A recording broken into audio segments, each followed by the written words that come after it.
السلام عليكم ورحمة الله وبركاته. وعليكم السلام ورحمة الله وبركاته.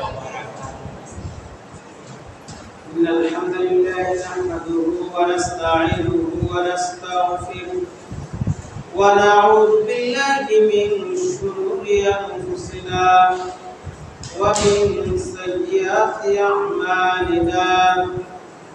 من يهده الله فلا مضل له ومن يضلل فلا هادي له. وأشهد أن لا إله إلا الله وحده لا شريك له وأشهد أن محمدا عبده ورسوله. أما بعد فأعوذ بالله من الشيطان الرجيم. بسم الله الرحمن الرحيم. فإذا قضيت الصلاة فانتشروا في الأرض. وعن عبد الله بن عمرو بن العاص رضي الله تعالى عنه قال قال رسول الله صلى الله عليه وسلم: يا عبد الله ألم أخبر أنك تصوم النهار وتقوم الليل؟ قال: بلى يا رسول الله. قال: صم وأفطر وقم ونم، فإن لجسدك عليك حقا ولعينك عليك حقا ولزوجك عليك حقا، أو كما قال عليه الصلاة والسلام. الحمد لله, আল্লাহ সুবহানাহু ওয়া তাআলার দরবারে লাখো কোটি শুকরিয়া, যিনি ইশার সালাতের পরে আমাদেরকে আবার এই দিন বৈঠকে বসার তৌফিক দান করেছেন। সেজন্য আমরা শুকরিয়া আদায় করি, সকলে বলি আলহামদুলিল্লাহ। লাখো কোটি দরুদ পাঠ করে সাইয়্যিদুল মুরসালিন খাতামুন নবিয়্যিন হযরত মুহাম্মদুর রাসূলুল্লাহ সাল্লাল্লাহু আলাইহি ওয়াসাল্লাম। সম্মানিত উপস্থিতি, আমরা গত সপ্তাহে আলোচনা করেছিলাম ইসলামী শরিয়ার বৈশিষ্ট্য। এই সপ্তাহে আমরা আলোচনা করব ইসলামী শরিয়ার বৈশিষ্ট্য। গত সপ্তাহে কিছু আমরা আলোচনা করেছিলাম, এই সপ্তাহে বাকিটা আলোচনা করার চেষ্টা চালাবো ইনশাআল্লাহ। আমরা গত সপ্তাহে মোটামুটি 3-4টা বৈশিষ্ট্য নিয়ে আলোচনা করেছিলাম। যেমন ইসলামী শরিয়ার বৈশিষ্ট্য হলো রব্বানি তথা ইসলামী শরিয়া আল্লাহ প্রদত্ত।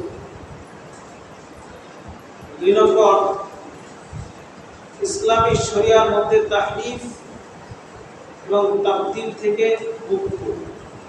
ইসলামী শরিয়া কিয়ামত পর্যন্ত বিকৃত হতে হবে না। 3 নম্বর, ইসলামী শরিয়া সুরক্ষিত। 4 নম্বর, ইসলামী শরিয়া পুরো বিশ্বের সমস্ত মানুষের জন্য, কোন খাস গোষ্ঠী, দেশ, গোত্র, বিশেষ কোন মানুষের জন্য ইসলামী শরিয়া নয়, বরং পুরো বিশ্বের সমস্ত মানুষের জন্য মানবতার ধর্ম, মানবতার শরিয়া হলো ইসলামী শরিয়া। আমরা আজকে আরো কিছু বৈশিষ্ট্য নিয়ে আলোচনা করব ইনশাআল্লাহ। ইসলামী শরিয়ার বৈশিষ্ট্য শেষ নেই। যত ভালো বৈশিষ্ট্য হতে পারে সবগুলো বৈশিষ্ট্য আমরা আলোচনা করি বা না করি, সবগুলো ইসলামী শরিয়ার মধ্যে অন্তর্ভুক্ত। হয়তো কোনোটা আমাদের অগোচরে থেকে যায়, অথবা কোনোটা জানা হয়, কোনোটা জানা হয় না এমন। কিন্তু যত ভালো গুণ আছে, সব ভালো গুণগুলো, সব ভালো বৈশিষ্ট্যগুলো ইসলামী শরিয়ার সাথে সংশ্লিষ্ট। এমন কোনো ভালো বৈশিষ্ট্য নেই যে বৈশিষ্ট্যটা ইসলামী শরিয়ার সাথে নেই। কিন্তু অন্য কোনো ধর্ম, অন্য কোনো মতবাদ, এগুলোর মধ্যে অবশ্যই কোনো না কোনো ত্রুটি বিচ্যুতি থাকবেই, এটাই স্বাভাবিক। কিন্তু ইসলামী শরিয়া যেহেতু আল্লাহ প্রদত্ত, সেহেতু এখানে নতুন কোনো নতুন করে কোনো কিছু সংযোজন বিয়োজন করার প্রয়োজন নেই, বিধায় এটা সুরক্ষিত, এটা নির্ভেজাল, ভেজাল মুক্ত। ইসলামী শরিয়ার একটি বৈশিষ্ট্য হলো ইসলামী শরিয়া হলো মধ্যমপন্থী। ইসলামী শরিয়ার মধ্যে তাফরিদ ও ইফরাত নেই, বাড়াবাড়িও নেই, ছাড়াছাড়িও নেই। যেমন অন্য ধর্মের মধ্যে বাড়াবাড়ি এবং ছাড়াছাড়ি নেই, ধর্ম অন্য শরিয়ার মধ্যে বাড়াবাড়ি এবং ছাড়াছাড়ির মধ্যে আছে, কিন্তু আমাদের ধর্ম বাড়াবাড়ি এবং ছাড়াছাড়ি মুক্ত। আল্লাহ তাআলা এর জন্য ঘোষণা করেছেন, ওয়া কাযালিকা জাআলনাকুম উম্মাতান ওয়াসাতা, আমি তোমাদেরকে মধ্যমপন্থী উম্মত বানিয়েছি,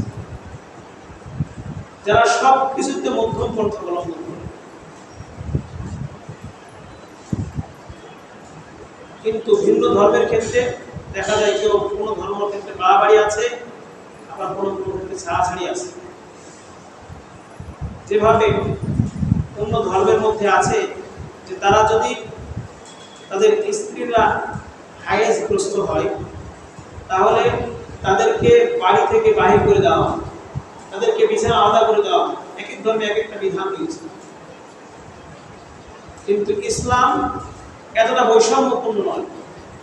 ইসলাম একটি ভারসাম্যপূর্ণ বিধায় ইসলাম ওই সমস্ত মহিলাদেরকেও কাছে রাখতে বলেছেন এবং বলেছেন তোমরা তাদের সাথে সব কিছু করতে পারবে ইল্লা নিকাহ, শুধুমাত্র সহবাস ছাড়া। সহবাস ছাড়া সব কিছু করতে পারবে। ইসলাম কতটা ভারসাম্যপূর্ণ। কিন্তু অন্যান্য ধর্ম অন্যান্য মতবাদ এক্ষেত্রে এসে এতটাই বাড়াবাড়ি করে যে নারীদেরকে বাড়ি থেকে বাহির করে দেয়। সেক্ষেত্রে তারা কিন্তু আবার মানে বিতর্কের মধ্যে আসে না, কিন্তু ইসলামকে বিতর্কিত করতে চায়।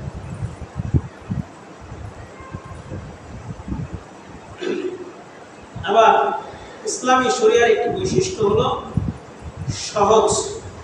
ইসলামী শরিয়ার সহজতা চায়, কাঠিন্যতা, কঠোরতা এটা ইসলাম পছন্দ করে। আল্লাহ তাআলা সূরা বাকারার মধ্যে বলেছেন, ইরিদুল্লাহু বিকুমুল ইসর ওয়া লা ইরিদু বিকুমুল উসর। আল্লাহ বলছেন যে আল্লাহ তাআলা তোমাদের জন্য সহজতা চান, ওয়া লা ইরিদু বিকুমুল উসর, তোমাদের জন্য কঠোরতা আল্লাহ তাআলা চান। সূরা হজ এর মধ্যে আল্লাহ তাআলা বলেছেন, ওয়া মা জাআলা আলাইকুম ফিদ-দীন মিন হারাজ, দ্বীনের মধ্যে তোমাদের জন্য আল্লাহ তাআলা কোনো সমস্যা, ত্রুটি, বিচ্যুতি আল্লাহ তাআলা রাখেন না, হারাজ সমস্যা রাখেন। আল্লাহ তাআলা সব সমাধান করে দিয়েছেন। ইসলাম এতটাই সহজ, যখন রাসূলুল্লাহ সাল্লাল্লাহু আলাইহি ওয়াসাল্লাম মুআজ বিন জাবাল আবু মুসা আশআরী রাদিয়াল্লাহু তাআলাকে ইয়ামানের দিকে প্রেরণ করছিলেন, তখন তাদেরকে নসিহতের সময় বলছিলেন, তোমরা ইয়াসসিরা, তোমরা সহজতা অবলম্বন করবে, ওয়ালা তুআসসিরা, তোমরা কঠোরতা অবলম্বন করবে না, বাশশিরা, তোমরা সুসংবাদ দিও মানুষকে, ওয়ালা তুনাফিরা, তোমরা মানুষকে দূরে সরে দিবে না। এভাবে নবী সাল্লাল্লাহু আলাইহি ওয়াসাল্লাম তাদেরকে উপদেশ দিচ্ছিলেন, তোমরা মানুষের মধ্যে গিয়ে সুসংবাদ দিবে, সহজ করবে, আগেই গিয়ে কঠোরতা, আগেই গিয়ে মারামারি, হাঙ্গামা দাঙ্গামা এই সেই বলে তাদের মনোবল নষ্ট করে দিবে না, বরং তাদেরকে আগে ইয়াসসিরা, তাদেরকে সহজতা দাওয়াত দিবে, ওয়ালা তুআসসিরা, কঠোরতা দিবে, বাশশিরা, তোমাদেরকে সুসংবাদ দিবে, ওয়ালা তুনাফিরা, তাদেরকে দূরে সরে দিবে না। আবু হুরায়রা রাদিয়াল্লাহু তাআলা থেকে বর্ণিত, নবী সাল্লাল্লাহু আলাইহি ওয়াসাল্লাম বলেন, ইন্নাদ-দীনা ইউসর, দ্বীন হলো সহজ, সহজতার নাম হলো দ্বীন। ওয়ালা ইউশাদ্দাদ-দীনা আহাদুন ইল্লা গালাবাহু, এবং তোমরা কারো উপর দ্বীনকে কঠোর করো না। ফাসাদ্দিদু ওয়া কারাবু, তোমরা দ্বীনকে মানুষের জন্য সহজ করে দাও, মানুষকে নিকটবর্তী টেনে নাও, কাছে টেনে নাও। ওয়া আবশিরু, এবং তোমরা মানুষদেরকে সুসংবাদ দাও, ওয়ালা তুনাফিরু, মানুষদেরকে দূরে সরিয়ে দিও। আব্দুল্লাহ বিন আমর বিন আস রাদিয়াল্লাহু তাআলা থেকে বর্ণিত আছে, নবী সাল্লাল্লাহু আলাইহি ওয়াসাল্লাম তাকে বললেন, হে আব্দুল্লাহ, আলাম উখবির আন্নাকা তাসুমুল লাইলা ওয়া তাকুমুন নাহার ওয়া তাকুমুল আন্নাকা তাসুমুল নাহার ওয়া তাকুমুল লাইল, যে আমি কি তোমাকে বলবো না, সংবাদ দিব না, তুমি রাত্রি নফল সালাত আদায় করবে আর দিনের বেলা রোজা রাখবে? এটা কিভাবে করবে আমি তোমাকে বলবো না?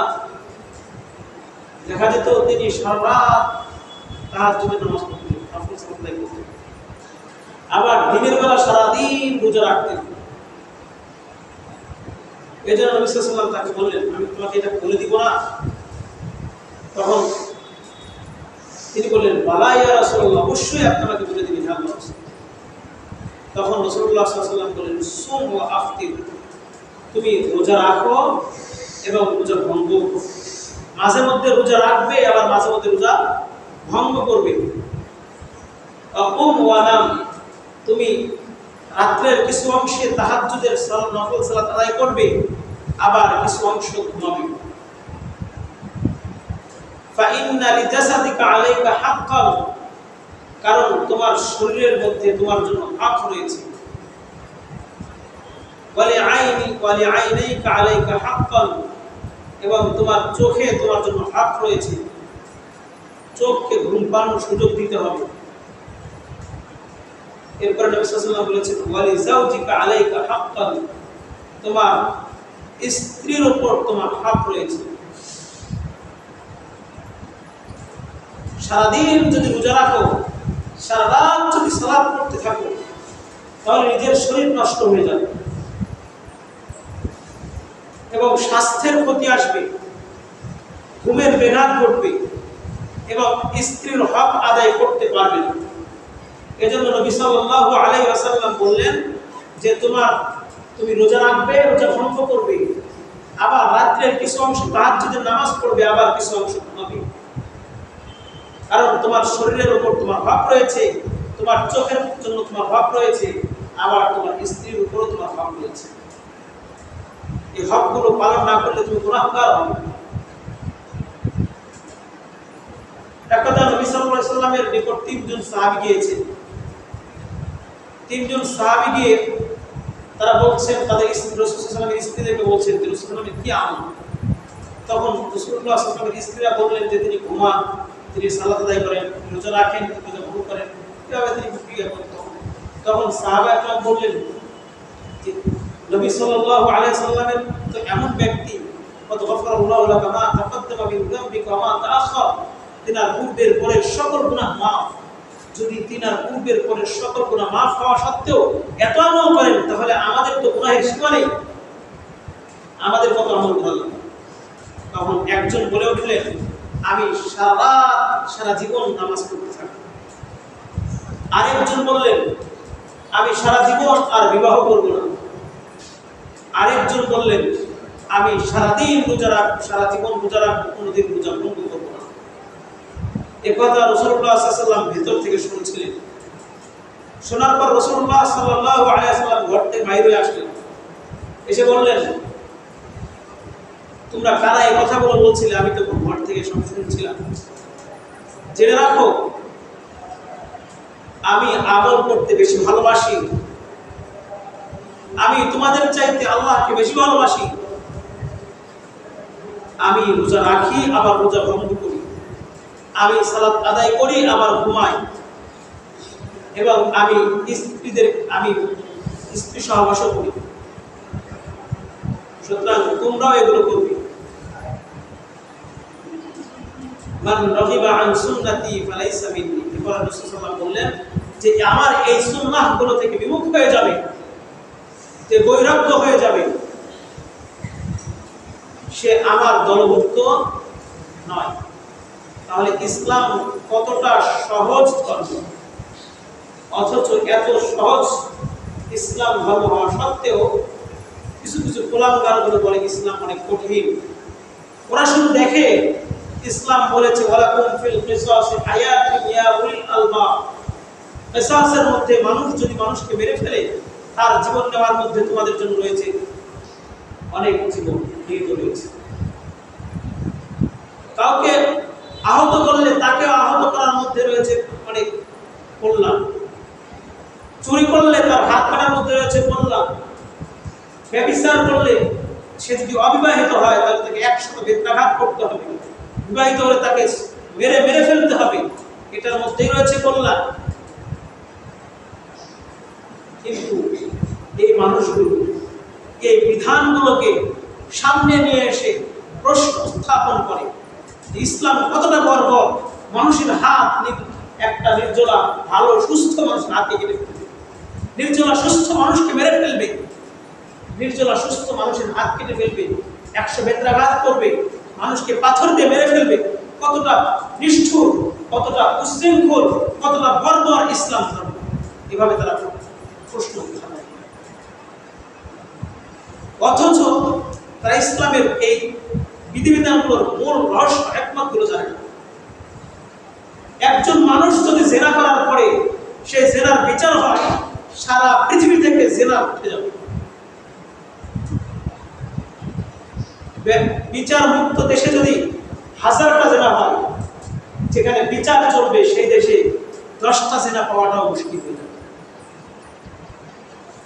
যে দেশে অন্যায়ভাবে মানুষকে হত্যা করতে পারে সে দেশে যদি বিধান চালু থাকতো, কিসাসের বিধান চালু থাকতো, তাহলে সে দেশে 5-10টা হত্যা, গুম, খুন, চাঁদাবাজি, লুটতরাজ এগুলো হতো না। আজ এগুলো ন্যায় বিধায় যে যেভাবে ইচ্ছা দেশ পরিচালনা করছে, সমাজ পরিচালনা করছে। এই বিধানগুলোকে তারা ভালোভাবে বুঝে না, শুধু প্রশ্ন উত্থাপন করতে পারে। তাহলে ইসলামের শরীয়তের একটা বৈশিষ্ট্য হলো আল্লাহ তাআলা সহজতা চান, কঠিনতা চান। মানুষ স্বাভাবিকভাবে জীবনযাপন করবে, ইবাদত করবে। নবী সাল্লাল্লাহু আলাইহি ওয়াসাল্লামের দিক নির্দেশ হলো সাল্লি কায়িমান, তুমি দাঁড়িয়ে নামাজ পড়ো। ফাইন লাম তাস্তাতি', যদি তুমি দাঁড়িয়ে না পড়তে পারো তাহলে তুমি বসে নামাজ পড়ো। যদি তাও না বসেও নামাজ না পড়তে পারো তাহলে তুমি শুয়ে নামাজ পড়ো। এরপরে কোনো মানুষ যদি সফরে যায়, কষ্ট করতে করতে বহু দূরে চলে গেছে, সে বাড়িতে আসবে, বিভিন্ন টেনশনে আছে, এই অবস্থায় মানুষ পুরো নামাজ পড়তে পারবে না। আল্লাহ জানতেন কতটা ইসলাম সহজ। আল্লাহ বলে দিয়েছেন ওয়াইদা ওয়াকুম ফিল আরদি, যখন তোমরা জমিনের মধ্যে ভ্রমণে যাবে, ফালাইসা আলাইকুম জুনাহুন আন তাকসুরুস সালাত, তাহলে তোমাদের জন্য সালাত কসর করার মধ্যে কোনো গুনাহ নেই, কোনো সমস্যা নেই। তাহলে একজন মানুষ সফরে গেলে নামাজকে আল্লাহ তাআলা অর্ধেক করে দিয়েছে। কোন নামাজকে? সুন্নত নফলকে নয়, বরং যে নামাজ মানুষের জন্য অবধারিত ছিল, ফরজ ছিল, সেই নামাজকে আল্লাহ তাআলা অর্ধেক করে দিয়ে মাত্র 2 রাকাত করেছে। যোহর, আসর, এশা মাত্র 2 রাকাত করে নামাজ পড়বে। কোনো মানুষ যদি সফরে গিয়ে রোজা রাখতে না পারে, রোজা রাখা লাগবে না। পরবর্তীতে সে যখন মুকিম হবে, মুসাফির থেকে চলে আসবে, তখন সে রোজা রাখবে। যদি কোনো মানুষ অসুস্থ থাকে, সে মানুষের জন্য রোজা রাখা ফরজ নয়, সে মানুষ সুস্থ হলে রোজা রাখবে। আর যদি কোনো ব্যক্তি একেবারে অসুস্থ হয়ে যায়, সে আর কোনোদিনও সুস্থ হওয়ার সম্ভাবনা নেই, তাহলে সে কোনোদিনও রোজা রাখার দরকার নেই। তার জন্য আল্লাহ তাআলা ফিদিয়ার ব্যবস্থা করে দিয়েছে। সে গরিব মানুষকে টাকা পয়সা খাবার দিয়ে তার রোজার বদলা আদায় করে নেবে। যদি কোনো ব্যক্তি এতটাও সক্ষমতা না রাখে, সে একদিক থেকে অসুস্থ, আরেক দিক থেকে সে মাল দিতেও পারবে না, এমন দুনিয়াতে মানুষ নেই। অসুস্থ, সুস্থতার সম্ভাবনা নেই, রোজা রাখতে অক্ষম, আবার আরেক দিক থেকে সে মাল দিয়ে ফিদিয়া আদায় করতে সক্ষম নয়। এমন ব্যক্তির জন্য করণীয় হলো সে ব্যক্তি আল্লাহ তাআলার কাছে প্রার্থনা করবে, আল্লাহকে বলবে আল্লাহ আমি পারি নাই, ইস্তিগফার করবে, এটাই তার জন্য ভালো। ইসলাম কতটা সহজ, ইসলাম এতটাই সহজ, মানুষ যেভাবে যতটুকু পারে এর চেয়ে আল্লাহ তাআলা কঠিন করে দিয়েছে। লা ইউকাল্লিফুল্লাহু নাফসান ইল্লা উসআহা, আল্লাহ তাআলা কোনো মানুষের উপর তার উপর এমন কিছু চাপিয়ে দেননি যেটা করতে সে সক্ষম নয়। নবী সাল্লাল্লাহু আলাইহি ওয়াসাল্লাম বলেছেন মান রাআ মিনকুম মুনকারান ফালইউগাইয়িরু বিয়াদিহি। এই হাদিস থেকে বোঝা যায় যে একজন মানুষের সক্ষমতা যতটুকু তার করণীয়। মান রাআ মিনকুম মুনকারান ফালিগাইয়িরু বিয়াদিহি, তোমাদের মধ্যে যারা খারাপ কাজ, অসামাজিক কাজ, অসংলগ্ন কাজ দেখতে পাবে সে যেন হাত দিয়ে বাধা দেয়। যার হাত দিয়ে সক্ষমতা আছে সে হাত দিয়ে বাধা দিবে। ফাইন লাম ইস্তাতি', যদি কোনো ব্যক্তির হাত দিয়ে বাধা দিতে অর্থাৎ সরাসরি প্রতিরোধ করতে সক্ষম নয়, হাত দিয়ে মানে হাত দিয়ে বাধা মানে যদি কোনো খারাপ কাজ করে তাকে প্রথমে গিয়ে হাত মানা করবে, নিষেধ করবে, যদি না শুনে সক্ষমতা থাকে তাকে পিটাবে, আইনের আশ্রয় নেবে, প্রশাসন তাকে পিটিয়ে জেলখানায় ভরাবে। যার যতটুকু সক্ষমতা আছে সেটা করবে। ফাইন লাম ইস্তাতি', যদি সেই সক্ষমতাটুকু না থাকে ফাবিলিসানি, তাহলে মুখ দিয়ে বলবে। এখন যদি মুখ দিয়ে বলতে গিয়েও বাধাপ্রাপ্ত হয়, এতটুকু সক্ষমতা নেই, ইমানের পাওয়ার কম, ফাইন লাম ইস্তাতি' ফাবিকলবি, যদি মুখ দিয়েও না পারে তাহলে অন্তর দিয়ে কি করবে? কোথায় ঘৃণা করা হচ্ছে? ফাইন লাম ইস্তাতি' ফাবিকলবি, যদি কেউ মুখ দিয়ে না পারে তাহলে অন্তর দিয়ে পরিবর্তন করার পরিকল্পনা করবে। কি করবে?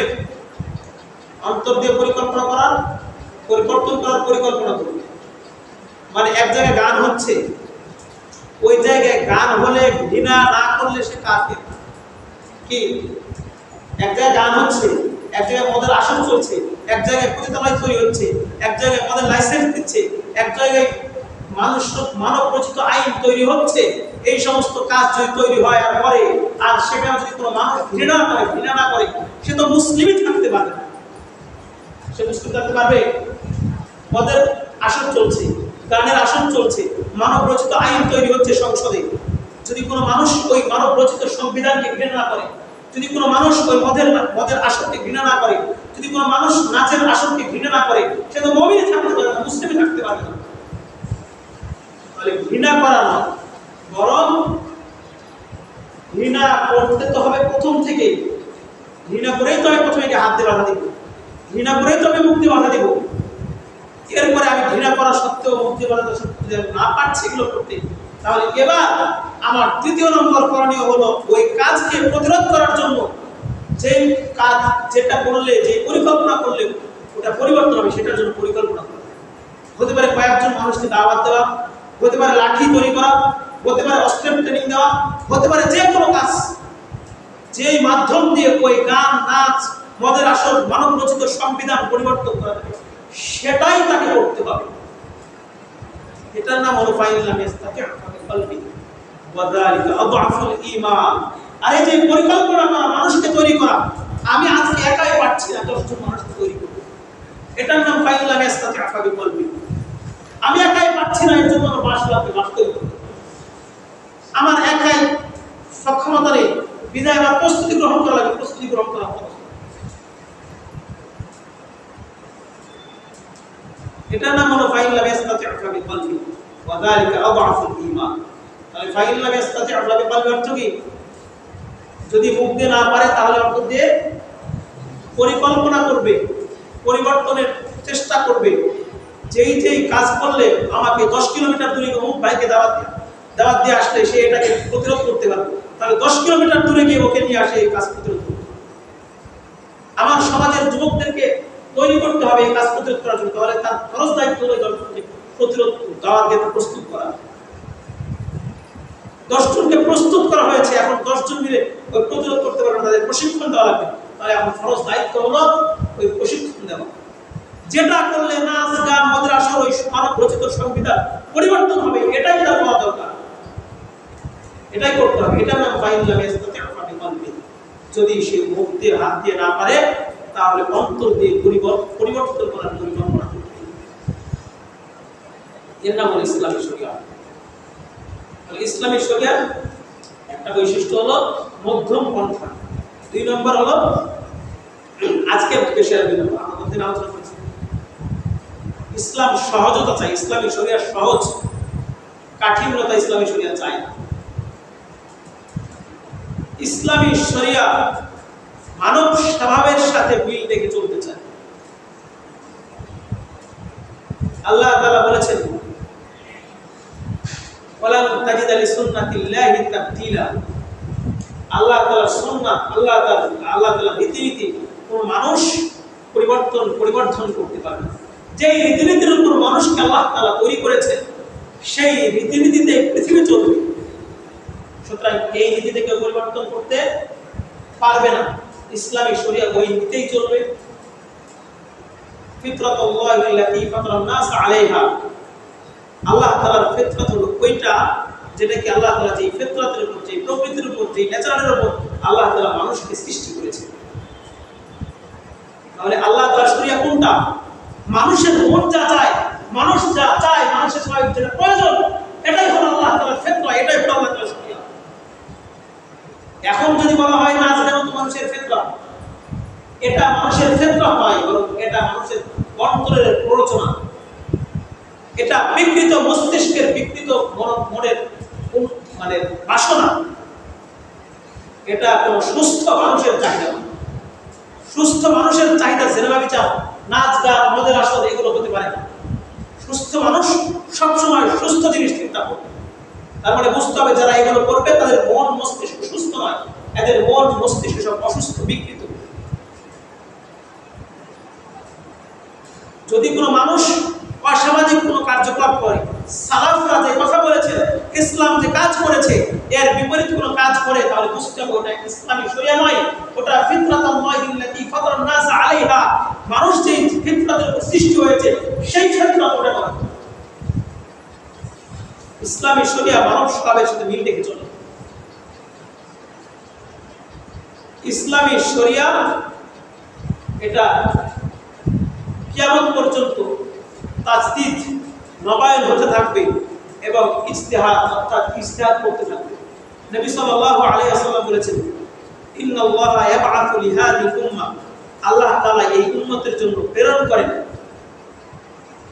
ফি কুল্লি আলা কুল্লি মিআতি সানাতিন, প্রত্যেক 100 বছরের মাথায় একজন ব্যক্তিকে আল্লাহ তাআলা প্রেরণ করেন, মাই ইউজাদ্দিদু লাহা দীনাহা, যে তার এই দিনকে পরিবর্তন করবে, নতুন সংস্করণ করবে। মানে পৃথিবীতে 100 বছরের মাঝে অনেক ফিতনা ফাসাদ আসতে থাকবে, হাজারো নবায়ন তৈরি হবে, নতুন বেদাত তৈরি হবে, শিরক তৈরি হবে, ইসলামের বিধিবিধানকে উপেক্ষা করা হবে, মানব রচিত বিধান তৈরি করা হবে, সমাজ রাষ্ট্র পরিবর্তন হয়ে যাবে। এই সমাজ রাষ্ট্রকে পরিবর্তন করার জন্য, আবার নতুন করে ইসলামী শরিয়ায় সংস্কার করার জন্য আল্লাহ তাআলা প্রতি 100 বছর পর একজন করে মুজাদ্দিদ প্রেরণ করেন, যে মুজাদ্দিদ এসে পৃথিবীতে আবার ইসলামী শরিয়া কায়েম করবে। এটা ভিন্ন কোনো ধর্মের, ভিন্ন কোনো শরিয়া, ভিন্ন কোনো মতবাদের বৈশিষ্ট্য নেই, শুধুমাত্র একটাই শরিয়া, একটাই ধর্মের বৈশিষ্ট্য ছিল ইসলাম। প্রতি 100 বছর পর আল্লাহ তাআলা একজন করে মুজাদ্দিদ প্রেরণ করেন, যে মুজাদ্দিদ এসে পৃথিবীতে এসে সব বেদাতকে উপেক্ষা করবে, মুছে ফেলবে, সব শিরককে মুছে ফেলবে, মানব রচিত তন্ত্র মন্ত্র বিধিবিধান সবকে মুছে ফেলবে, কেবলমাত্র শুধুমাত্র আল্লাহর বিধান ইসলামী শরিয়ায় কায়েম করবে। এমন একজন ব্যক্তিকে আল্লাহ তাআলা প্রতি 100 বছর পর করবেন। এরপর নবী সাল্লাল্লাহু আলাইহি ওয়াসাল্লাম বলেছেন, ইযা হাকামাল হাকিম, যখন কোন হাকিম হুকুম দেয়, ইযা ইজতাহাদাল মুজতাহিদ, যখন কোন মুজতাহিদ গবেষণা করে, সুম্মা আসাবা, এরপরে সে আবার সঠিক সিদ্ধান্ত উপনীত হয়, ফালাহু আজরানি, তাহলে তার জন্য 2 সওয়াব হবে। ওয়া ইযা হাকামাল হাকিম, আর যদি কোন হাকিম হুকুম দেয়, অথবা ওয়া ইযা ইজতাহাদাল মুজতাহিদ, কোন মুজতাহিদ যদি ইজতিহাদ করে, গবেষণা করে, কোন আলেম যদি গবেষণা করে, সুম্মা আখতা, এরপরে ভুল করে, ফালাহু আজরুন ওয়াহিদ, তাহলে তার জন্য একটা সওয়াব। ইসলাম যা করবে সবই সওয়াব, শুধু ইসলামী তরিকা, ইসলামী বিধান মোতাবেক করতে হবে। যদি কোনো ব্যক্তি এগুলো করে, তাহলে তার জন্য দুনিয়া আখিরাত সফল না। ইসলামী শরিয়াতে, ইসলামী শরিয়া যেমনি ভাবে দুনিয়াবি জাযা দেয়, ঠিক আখিরাতি জাযাও দেয়। মানুষ ভালো কাজ করলে যেমন তৎক্ষণিক আল্লাহ তাআলা দুনিয়াতেও ফলাফল দেন, এর ফলাফল আখিরাতে আল্লাহ তাআলা দিবেন। আল্লাহ তাআলা ইরশাদ করেছেন, ইন্নাল্লাযীনা ইয়াকুলুনা আমওয়ালাল ইয়াতামা বিযুলমিন, নিশ্চয় যারা দুনিয়াতে এতিমদের মাল বিযুলমিন অন্যায়ভাবে জুলুম করে ভক্ষণ করে, ইন্নামা ইয়াকুলুনা ফি বুতুনিহিম নার, এরা মাল ভক্ষণ করে না, এরা আপেল কমলা কোনো কিছু খায় না, বরং এরা যা খায় সব কিছু আগুন খায়। কি খায়? আগুন খায়। কিন্তু আমরা তো বাহ্যিক দৃষ্টি দেখি দুনিয়াতে মাল, এতিমের মাল ভক্ষণ করে ভাত খাচ্ছে, এতিমের মাল ভক্ষণ করে আপেল কমলা ভালো ভালো জিনিস খাচ্ছে, ভালো ভালো আলিশান জায়গায় থাকছে। এর মানে হলো দুনিয়াতে যদি এর জাযা নাও পায়, আখিরাতে এর জাযা থেকে যাচ্ছে। এর প্রতিদান আল্লাহ তাআলা আখিরাতে দিয়ে দিবেন। ওই এতিমের মাল অন্যায়ভাবে ভক্ষণ করার কারণে তাকে আল্লাহ তাআলা আখিরাতে এর প্রতিদান দিয়ে দিবেন। ওই এতিমকে আল্লাহ তাআলা তার প্রতিদান দিয়ে দিবেন, আর এতিমের মাল ভক্ষণকারীকে আবার আল্লাহ তাআলা আখিরাতে জবাবদিহিতার কাঠগড়ায় দাঁড় করে তাকে তার শাস্তি প্রাপ্ত বুঝিয়ে দিবেন। এর নাম হলো ইসলামী শরিয়া। ইসলামী শরিয়া এমন একটি বৈশিষ্ট্যের নাম যার মধ্যে শুধুমাত্র দুনিয়াবী জবাবদিহিতাই সীমাবদ্ধ নয়, বরং উখরাবী জবাবদিহিতার কারণে আজ মানুষ হাজারো কোটি অপরাধ থেকে বিরত থাকতে পারে। কিন্তু এই তাৎক্ষণিক তন্ত্রমন্ত্রের এই দেশে, তন্ত্রমন্ত্রের এই মানব রচিত সমাজে এই বিধান নেই। বিধায় মানব যা ইচ্ছা তাই করতে পারে, যা চায় তাই সংবিধান তৈরি করতে পারে। মানব রচিত সংবিধানে নিয়ম নেই, বিধায় তাই হবে। কিন্তু আল্লাহর সংবিধানে, আল্লাহর সংবিধানে আল্লাহ বলে দিয়েছেন, ইন্নাল্লাযীনা ইয়াকুলুনা আমওয়ালাল ইয়াতামা বিযুলমিন, যারা এতিমের মাল অন্যায়ভাবে জুলুম করে ভক্ষণ করে, ইন্নামা ইয়াকুলুনা ফি বুতুনিহিম নার, তারা মাল ভক্ষণ করে না, বরং তারা আগুন ভক্ষণ করে।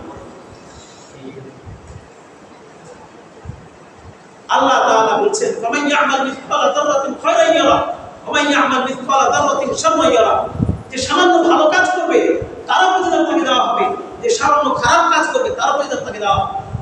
মানে দুনিয়াতে যদি নাও দেওয়া হয়, আখিরাতে তাকে দেওয়া হবে। এর নাম হলো শরিয়া, এর নাম হলো ইসলামী বিধিবিধান, এর নাম হলো ইসলামী রাষ্ট্র, এর নাম হলো ইসলামী খিলাফা, এর নাম হলো ইসলামী ইমারা। ইসলামী ইমারা, ইসলামী খিলাফা, ইসলামী শরিয়া কায়েম করা যায়, তাহলে এই সমস্ত বৈশিষ্ট্যের মাধ্যমে ইসলামী রাষ্ট্র পরিচালিত হবে। তখন দেশের মধ্যে লুটতরাজ, চাঁদাবাজ, ধান্দাবাজ, চুরি, ডাকাতি, ছিনতাইকারী, ধর্ষক, এগুলো পৃথিবীতে আর খুঁজে পাওয়া যাবে না। আজ এই সমস্ত বৈশিষ্ট্যের অধিকারী রাষ্ট্র না থাকার কারণে আজ পুরো পৃথিবীতে লুটতরাজ, চাঁদাবাজ, ধর্ষক, এইগুলো দিয়ে ভরপুর হয়ে গেছে। আজ একটা মেয়ে নিজের সতীত্ব নিয়ে ভালোভাবে বাড়ি ফিরতে পারে না। আজ একজন মানুষ নিজের জীবনকে নিরাপত্তার সাথে দেশে বসবাস করতে পারে না। আজ একজন মানুষ নিজের বাড়ি থেকে বাইরে হয়, এই নিরাপত্তার এসে বসতে পারে না যে আমি আবার নিরাপত্তার সাথে নিজের জীবনকে বাড়িতে ফিরতে পারবো, এতটুকু নিরাপত্তায় মানুষ ভুগে না। আজ মানুষ নিজের বাড়িতেও নিরাপত্তায় ভুগে না। আজ মানুষ নিজের স্কুল, কলেজ, ভার্সিটি, মাদ্রাসার মধ্যেও নিরাপত্তায় ভুগে না। মাদ্রাসায় এসে উস্তাদদেরকে আক্রমণ করে, মাদ্রাসায় এসে ছাত্রদেরকে আক্রমণ করে, মসজিদে গিয়ে ইমামদেরকে আক্রমণ করে, মসজিদে গিয়ে মুসল্লিদের আক্রমণ করে। কেন এই সাহস পেয়েছে? কারণ মানব রচিত তন্ত্রমন্ত্রের মাধ্যমে এই দেশ পরিচালিত হয় বিধায়। এদেশের মধ্যে পেশাসের বিধান নেই, এদেশের মধ্যে চুরির বিধান নেই, এদেশের মধ্যে লুটতরাজের বিধান নেই, এদেশের মধ্যে চাঁদাবাজির বিধান নেই, এদেশের মধ্যে ধর্ষণের বিধান নেই। যার কারণে আজকে মানুষ নিজের জীবনকে কুণ্ঠাগত হয়ে আছে। তাই আসুন আমরা ইসলামের বৈশিষ্ট্য শোনার সাথে সাথে মানার দিকেও যাই, এবং এগুলো প্রতিষ্ঠা করার জন্য আমাদের জান, মাল, সময়, ইলম এবং জীবন দিয়ে আমরা এগুলো প্রতিষ্ঠা করার জন্য প্রচেষ্টা চালিয়ে যাই। আল্লাহ তাআলা আমাদেরকে তৌফিক দান করেন। আমিন। ওয়া আখিরু দাওয়ানা আলহামদুলিল্লাহি রাব্বিল আলামিন। আসসালামু আলাইকুম ওয়া রাহমাতুল্লাহি ওয়া বারাকাতুহু।